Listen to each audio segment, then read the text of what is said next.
2018년도 새해 유순전이 밝아왔습니다. 2018년도는 우리에게 어떤 일이 일어날지 또 어떤 일이 이루어질지 모르는 희망찬 새해이기에 우리는 새로운 희망과 꿈을 가지고 이렇게 힘찬 발걸음을 내딛었습니다. 이렇게 힘찬 발걸음을 내딛게 되었는데 어떤 사람은 큰 꿈, 그 소망을 이루기 위해서 새롭게 결단하고 출발하시는 분들도 있습니다. 어떤 사람은 지난 날의 그 삶을 거울 삼아서 반성하고 또한 뭔가 새로운 삶을 살겠다고 다짐하며 시작한 사람들도 있을 것입니다. 여러분 왜 그렇습니까? 무엇 때문입니까? 그것은 올해 한 해 동안 아름다운 그러한 신앙의 작품을 만들기 위함입니다. 이제는 더 이상 인생의 미완성 작품을 남기고 싶지 않기 때문에 그렇습니다. 또다시 지난 한 해처럼 아쉽고 미련 남는 그러한 삶을 더 이상 살지 않기 위해서 우리는 이렇게 새해를 새로운 결단과 각오와 꿈을 가지고 나아가는 것입니다. 이것이 바로 우리 성도들의 궁극적인 삶의 목표이기에 우리는 2018년도 아름다운 신앙의 작품, 인생의 작품을 남기기를 원하는데, 그렇다면 오늘 이 성경의 말씀은 어떻게 하면 우리가 2018년도에 우리의 인생이, 우리의 삶이, 우리의 신앙이 아름다운 작품으로 만들어질 수 있을까를 말씀해 주시는 내용이 오늘 우리가 함께 교독했던 이 누가복음 1장 8절로 25절의 내용입니다. 여러분, 이 세상에는 수많은 미완성 작품들이 많이 있습니다.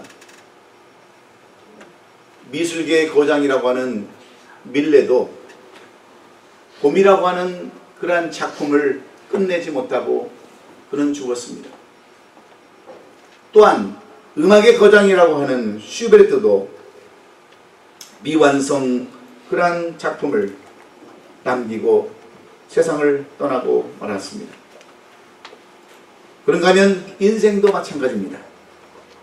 끝까지 아름답고 올바른 신앙, 완성된 신앙의 삶을 살지 못하고 인생을 마치는 사람들도 얼마든지 많이 있습니다. 그런데 신앙도 마찬가지입니다. 처음에 신앙생활은 잘했지만 나중에는 주께서 나는 너를 도무지 모른다고 이야기하는 사람들도 많이 있기에 미완성 인생이라는 것은 분명히 완성되지 못한 인생, 아쉬움을 남기는 인생임에 틀림이 없습니다.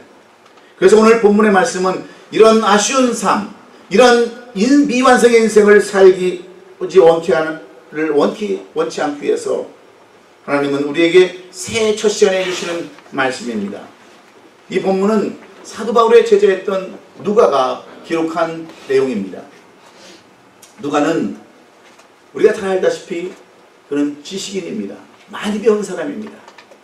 의사로서 분명한 지식과 안목을 가진 사람이 바로 누가였는데, 그는 처음부터 사도 바울의 제자가 되어서 사도 바울이 어떻게 그렇게 아름다운 삶을 살 수 있었는가, 그가 어떻게 인생의 완성된 삶을 살 수 있었는가, 그가 디모데후서 4장 8절에서 고백하고 있는 것처럼 이제 후로는 나를 위하여 의의 멸류관이 예비되었으므로 주 곧 의로운 재판장이 그날에 내가 주실 것이며 내게만 아니라 주의 나타나심을 사모하는 모든 자에게 노리라 하면서 그가 나는 이렇게 살았다고, 하나님께서 나에게 분명히 상급과 멸류관을 주실 것이라고 하는 그러한 인생을 살았던 이유가 어디에 있는가? 여러분, 우리가 잘 알다시피 사도 바울은 초창기에는 어떤 삶을 살았던 사람입니까? 그는 다혈질이고 여러가지 실패와 여러가지 많은 그러한 어설프고 또 지탄받기 쉬운 인생이었지만 그의 나중은 정말 올바른 인생이요 완성된 인생으로 살아갈 수밖에 없었기에 사도 바울은 사도 바울의 삶을 통해서 이 누가는 어떻게 하면 우리가 완성된 그러한 신앙의 작품을 남기고 갈 수 있는가에 대해서 말씀하면서 오늘 본문에 보면 먼저 그 이유와 목적을 쓰고 있습니다.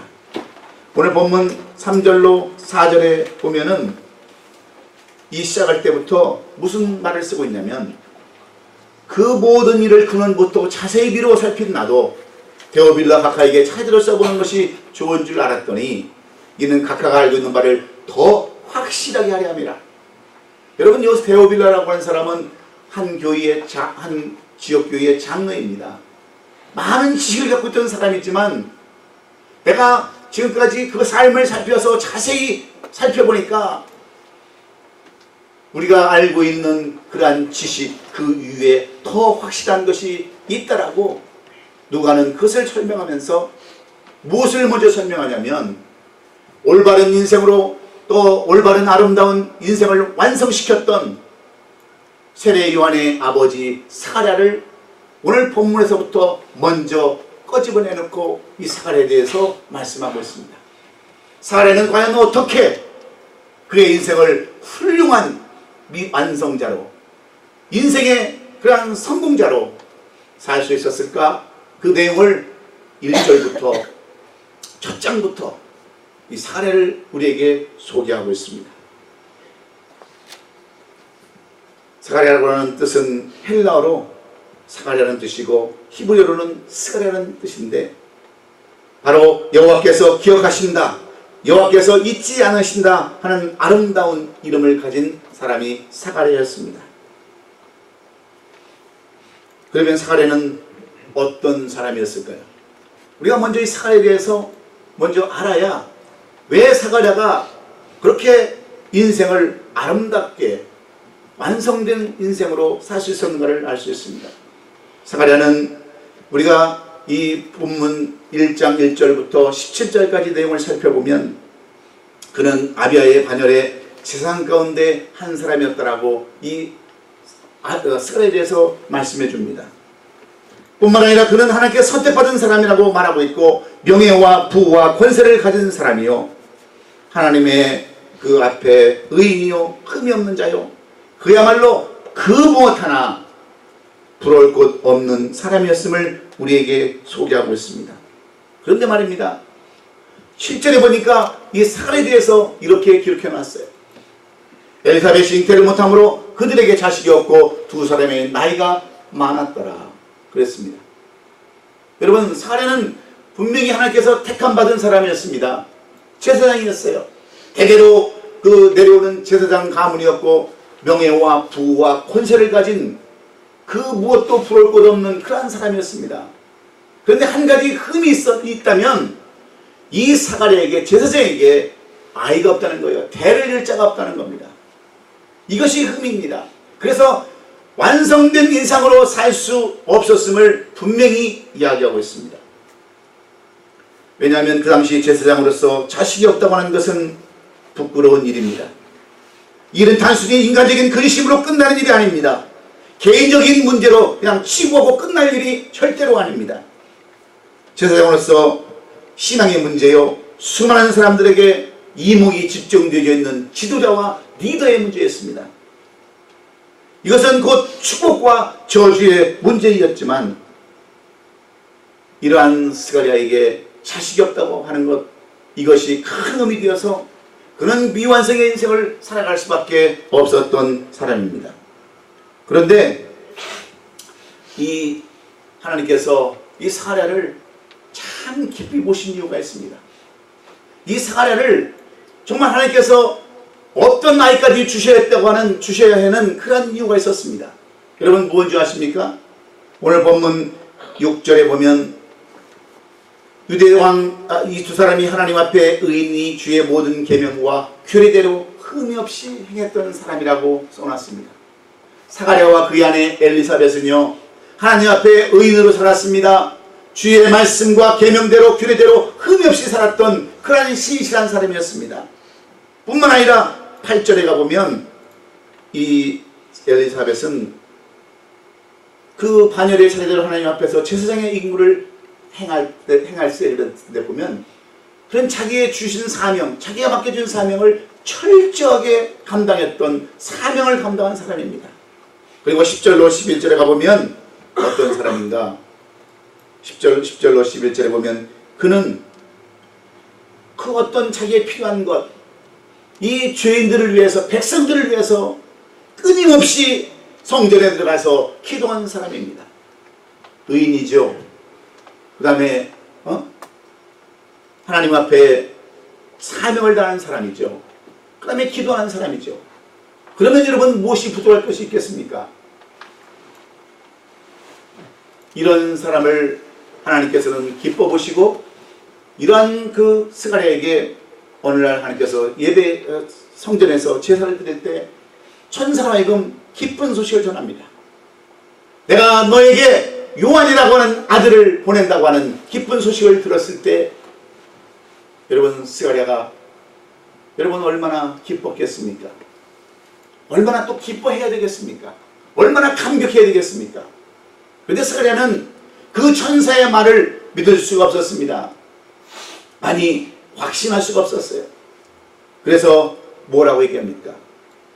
내가 나이가 많습니다. 내가 늙어서 나이가 많은데 무슨 그런 일이 내게 있겠습니까?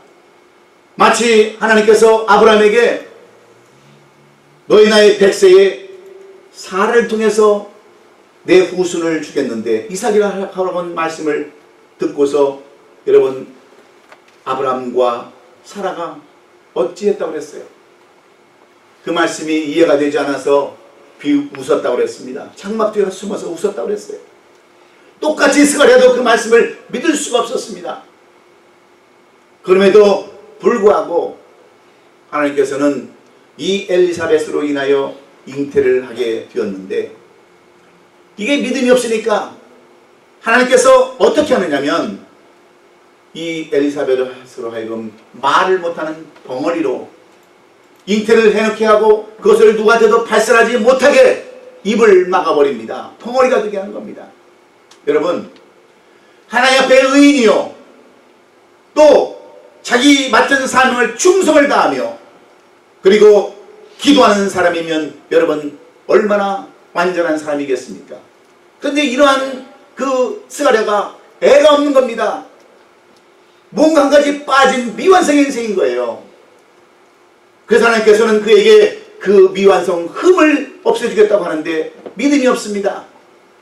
받아들이지 않습니다. 그래서 벙어리로 또다시 미완성의 인생으로 만든다고 하는 것이 오늘 누가가 우리에게 미완성이 무엇인가를 설명하는 그러한 내용들이에요. 그런데 말입니다.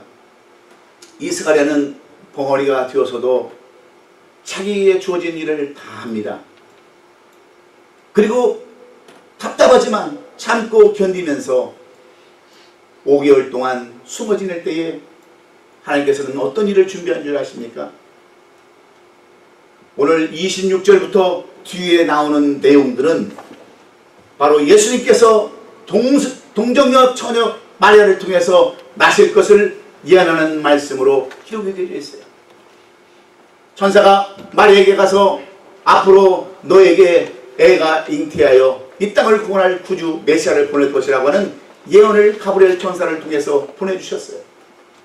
그런데 여러분 마리아가 한 번도 시집도 안 가고 자기 남편 요셉, 청혼한 남편 요셉과 한 번도 관계를 가지지 않았는데 임신이 됐다고 하는 사실을 믿을 수가 없었습니다. 그래서 이 마리아가 뭐라고 그럽니까? 처녀가 아이를 낳는 것이 어찌 가당하느냐고 여러분 되묻는 내용이 나오지 않습니까? 그런데 이 말을 이해하지 못했던 그런 마리아는 자기 친족이었던 엘리사벳이 엘리사벳을 찾아가죠.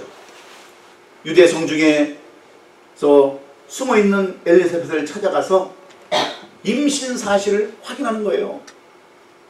나이 많은 엘리사벳이 아이를 가졌다고 하는 사실에 여러분 마리아는 거기서 소망을 얻습니다. 믿음을 갖습니다.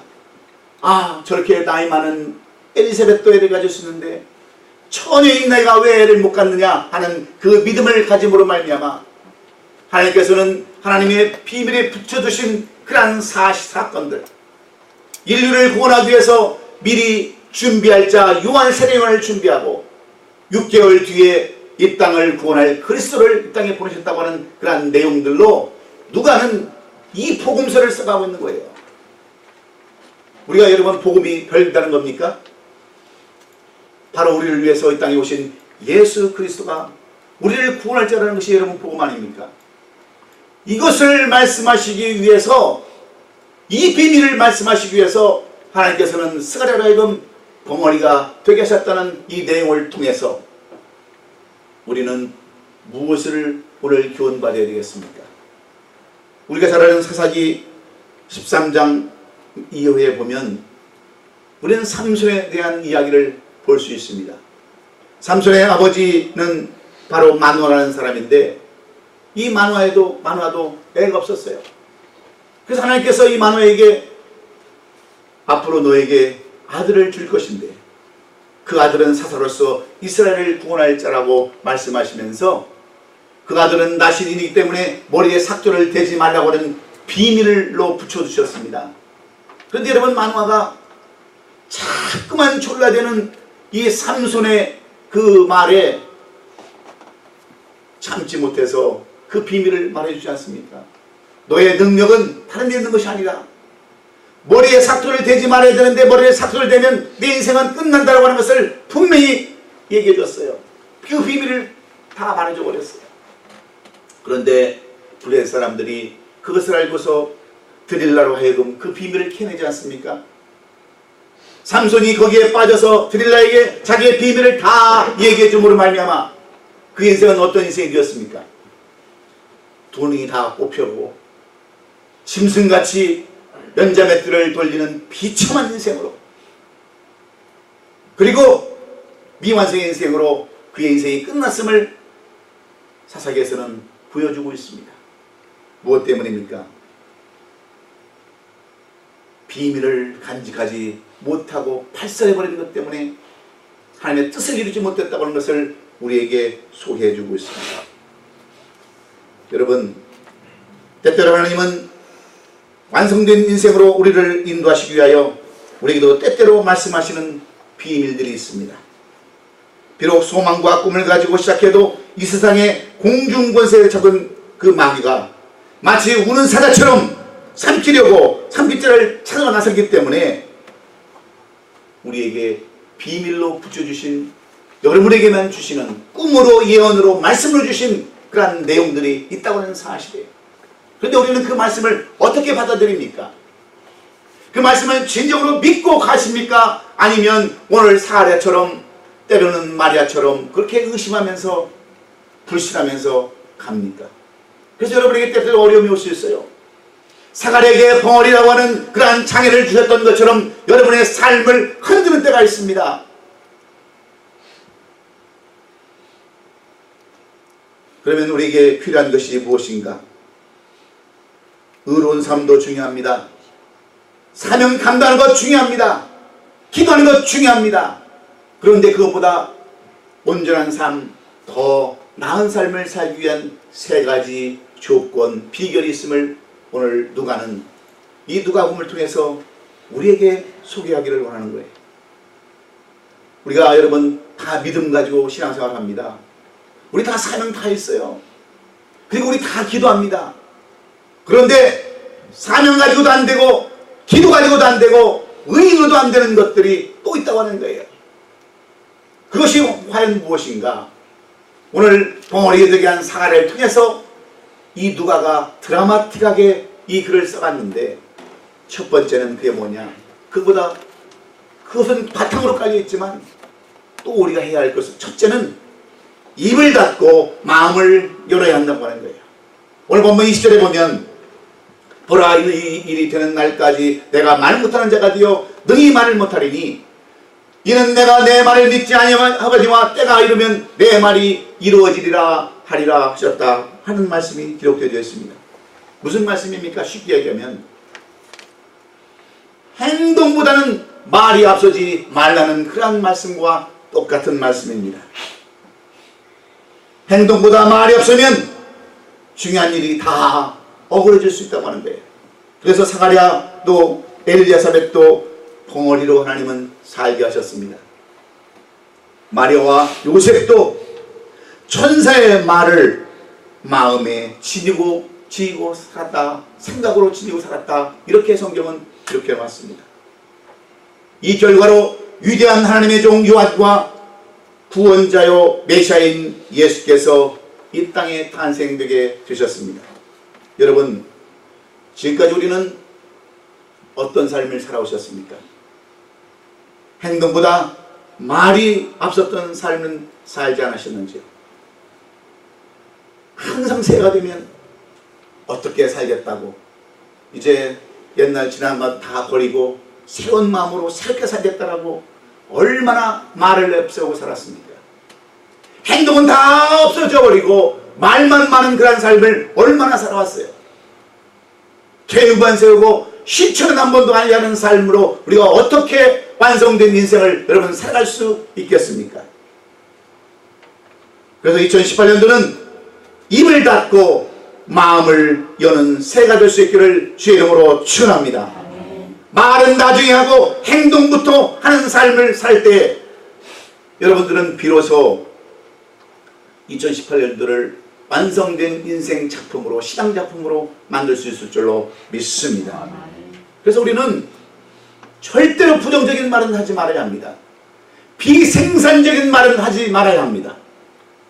그리고 비관적인 말도 아예 입 밖에 내면 안 됩니다.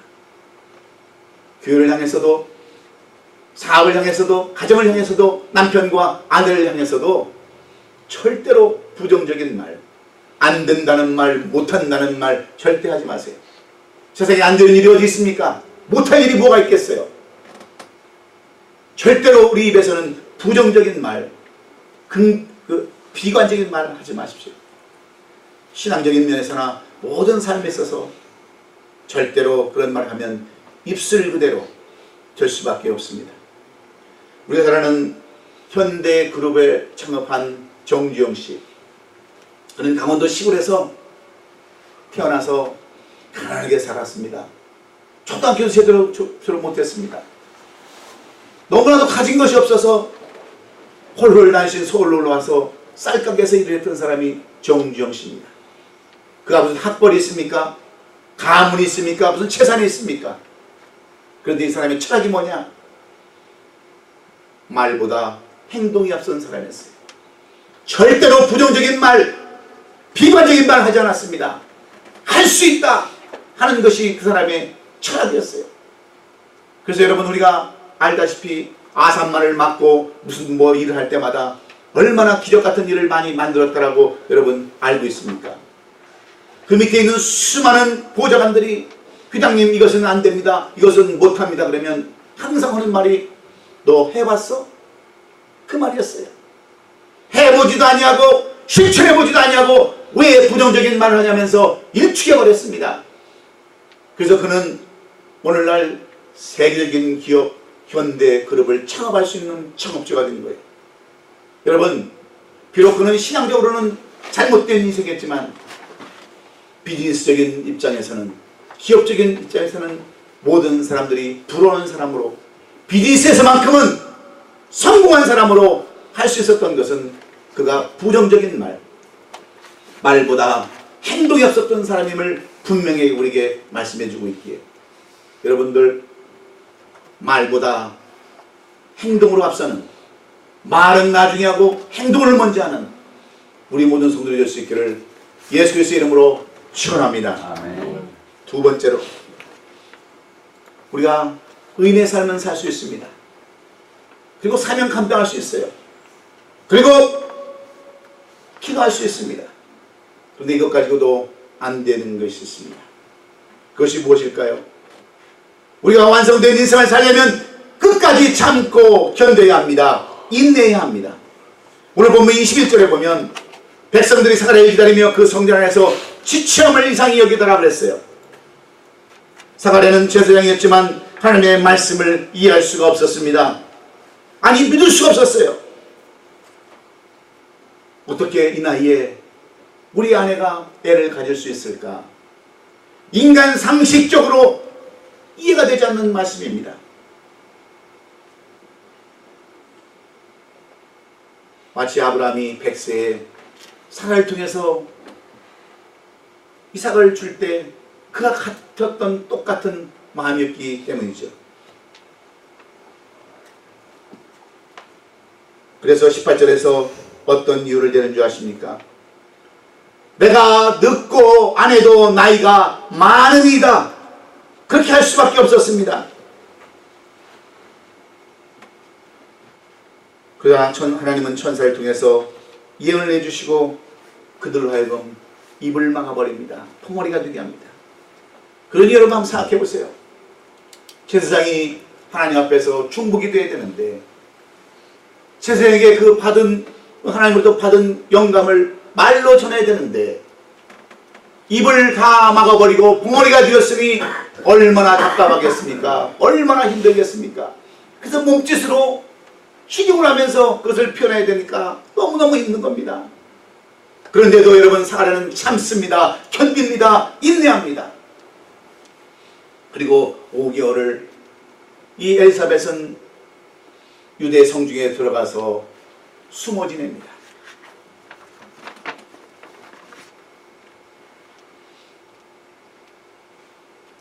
그리고 마침내 요한이 태어나고 그가 난 지 8일 만에 할례를 한 후에 하나님께서는 그의 입을 풀어주고 그 입을 통하여 풀린 입으로 하나님을 찬양하며 경배하며 영광 돌렸다고 하는 이 내용이 바로 오늘 우리에게 주신 말씀입니다.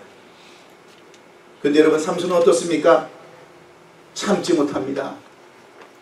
그것을 발설하지 못해서 안달합니다. 그리고 자기 비밀을 다 털어놓음으로 말미암아 미완성의 인생을 마치고 말았습니다. 사랑하는 성도 여러분, 성경을 보면 우리 인생을 무엇이라고 표현하고 있습니까? 어떤 신앙생활을 다 경주로, 운동 경기로, 싸움으로 그렇게 비유하고 있습니다. 왜 그래요? 그 이유는 모든 경기가 다 원칙이 있고 룰이 있고 규칙이 있기 때문에 그렇습니다. 그리고 그 싸움 이후에 경기 이후에는 반드시 상급이 있기 때문에 그렇습니다.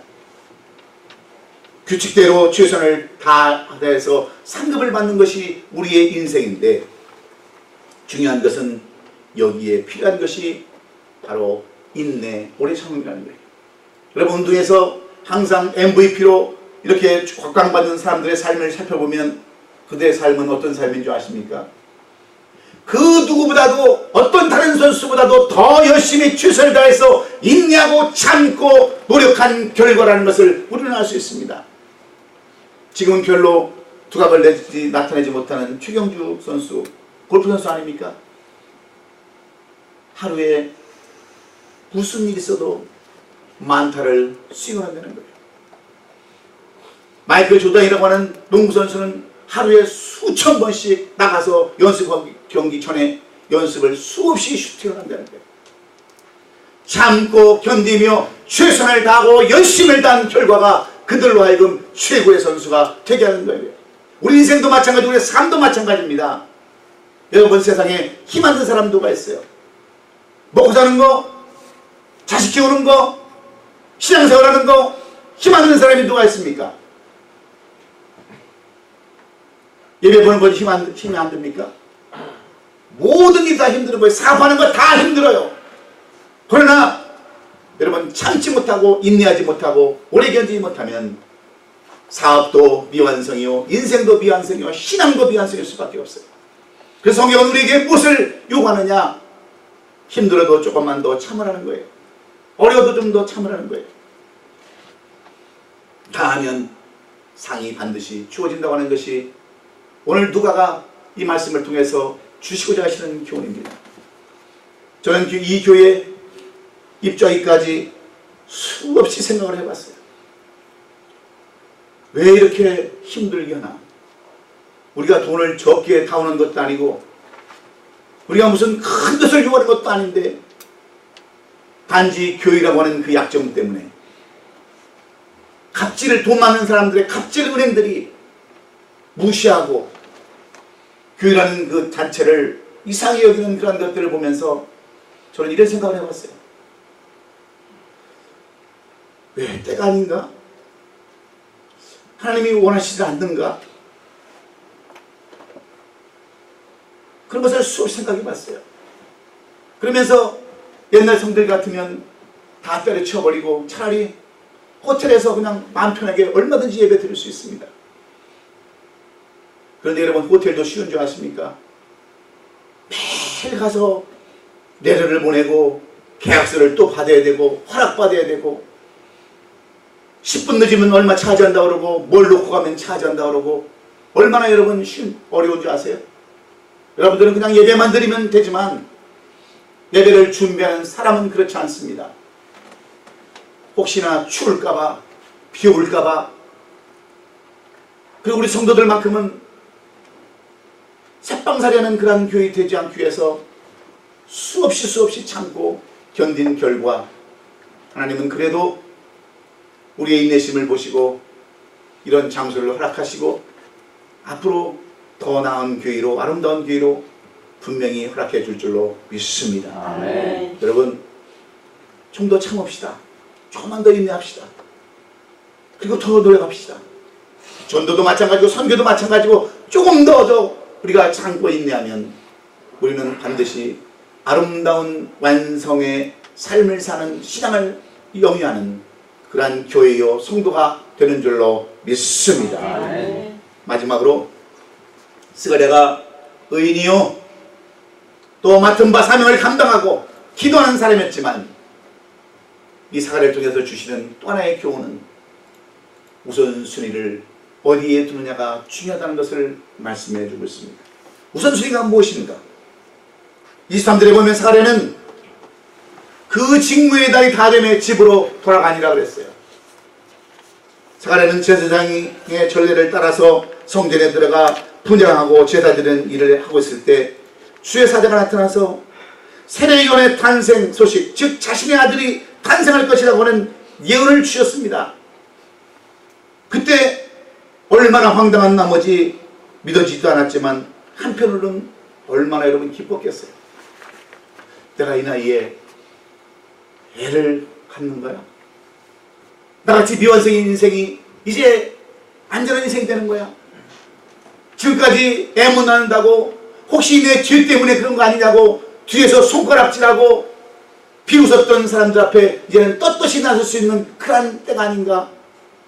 얼마나 때로는 기대가 되었겠습니까? 정말 그것이 사실일까? 꿈일까? 그대로 이루어질까? 5만 가지 생각이 그를 괴롭힐 수도 있어요. 그런데 그는 어떡합니까? 그럼에도 불구하고 자신에게 맡겨진 그 제사드리는 일에 최선을 다하고 무엇이 우선순위인가? 내게 주어진 것은 하나님 앞에 예배드리는 것이 최우선이라는 것을 찬양하는 제사드리는 것을 최우선으로 알았다고 하는 것을 우리에게 말씀해 주시면서 그가 제사장으로 날이 되매 다 되매 집으로 돌아갔다. 그 직무의 날이 다 되매 자기가 맡은 일을 다 끝날 때 다 끝내치고 그리고 집으로 돌아갔다라고 이 사가랴에 대해서 말씀해 주고 있습니다.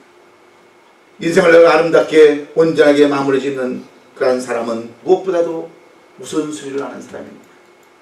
여러분도 마찬가지예요. 어떤 사람은 뭐가 우선인지도 모르고 살아요. 신앙이 우선인지 돈이 우선인지 삶이 우선인지 건강이 우선인지 그걸 모르고 사는 사람들이 너무나도 많습니다. 가정이 우선인지 직장이 우선인지 교회가 우선인지 우선순위를 모르고 살아요. 그러니 여러분 그 사람에게 무슨 복이 임하겠으며 어떻게 온전한 삶을 살아갈 수 있겠습니까? 신앙인의 첫 번째 우선순위는 하나님을 경외하는 겁니다. 찬양하는 겁니다. 그런데 신앙인지도 몰라요.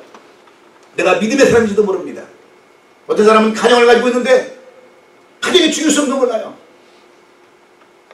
그냥 다 팽개쳐버리고 지 좋은 대로 사는 사람들도 얼마나 많은지 모릅니다. 우선순위를 모르니까 그래요. 아버지의 우선순위, 어머니의 우선순위, 장르의 우선순위, 집사의 우선순위, 사역자의 우선순위가 있는 거예요. 우선순위를 모르니까 여러분 문제가 생기고 갈등이 있는 거 아니에요? 그런데 사가랴는 그러지 않았어요. 최선을 다했습니다. 그래서 입을 닫고 마음을 열었습니다. 참고 인내했습니다. 하나님이 하시고자 하는 일에 우선순위를 두었습니다. 그래서 이 땅에 위대한 인물이 태어나고 그들을 통하여 하나님의 뜻을 이루는 삶을 살게 하셨습니다. 여러분, 이 땅에 미완성의 인생으로 살기 원하는 사람 한 사람도 없어요. 여러분 가운데도 실패하기 원하는 사람 한 사람도 없습니다. 그럼에도 불구하고 또 2018년도 마지막에 가면 나는 미완성으로 살았다고 또 후회하며 미련을 갖는 사람들이 있는 것은 무엇 때문일까요? 입이 가벼워서 그렇습니다. 행동은 옮기지 않고 입만 떠벌리기 때문에 그래요. 그리고 인내가 부족해서 그렇습니다. 참고 기다리지 못해요. 우선순위가 뭔지를 모릅니다. 어리석은 삶을 살기 때문에 그래요. 우리가 잘 아는 애플의 창업자 스티브 잡스, 그의 철학은 집중과 단순 원리로 인하여 여러분 아이패드, 아이폰이라고 하는 그러한 기업으로 엄청난 돈을 벌었습니다. 세계적인 그러한 기업으로 키워놨어요. 그런데 그는 우선순위를 몰랐습니다. 그런 것은 알았는데, 돈 버는 길은 알았는데, 사업하는 방법은 알았는데 그는 무엇이 우선순위인지를 몰랐어요. 건강을 신경 쓰지 않았습니다. 결국 그는 췌장암에 걸리고 또 암에 걸려서 짧은 인생으로 생을 마치고 나는 미완성으로 살았다라고 자선을 내고 죽어버렸어요. 그가 건강의 우선순위를 두었다면, 아니 그것보다도 지식보다도 신앙의 우선순위를 두었다면 그는 그렇게 살지 않았을 거예요. 더 위대한 사람으로 인생에 나는 완성작품을 만들었다라고 그렇게 고백할 수 있었을 거예요. 여러분, 우선순위가 우리에게 있어서 무엇입니까? 우리 교회 우선순위가 뭡니까? 우리가 2018년도 교회 표를 사도행전 1장 8절의 말씀으로 우리는 삼았습니다. 그래서 성령에 받는 사람, 본능 받는 사람, 증이 되는 삶을 살고자 우리는 힘쓰고 했을 때 무엇이 목적이며 무엇이 우선인가를 여러분 깨닫고 이제는 선교하는 교회로, 전도하는 교회로, 나눠주고 베푸는 그러한 교회로 우선순위를 두고 살아가신다면 우리 교회는 완전한 교회요, 완성된 작품을 이루는 교회일 뿐만 아니라 우리 성도들도 그러한 성도들이 되는 줄로 믿으시고, 여러분에게 부탁합니다. 말보다 행동으로 앞서시기를 주의 이름으로 축원합니다. 아멘. 인내함으로 여러분 2018년도를 시작하시기를 주의 이름으로 축원합니다. 아멘. 그리고 우리에게 주어진 일, 선교와 전도의 우선순위를 둠으로 2017년도 교회 생활하는 저와 여러분이 될 수 있기를 예수님의 이름으로 축원합니다. 아멘. 시간이 많이 갔지만 이제 성찬 예식을 시작합니다.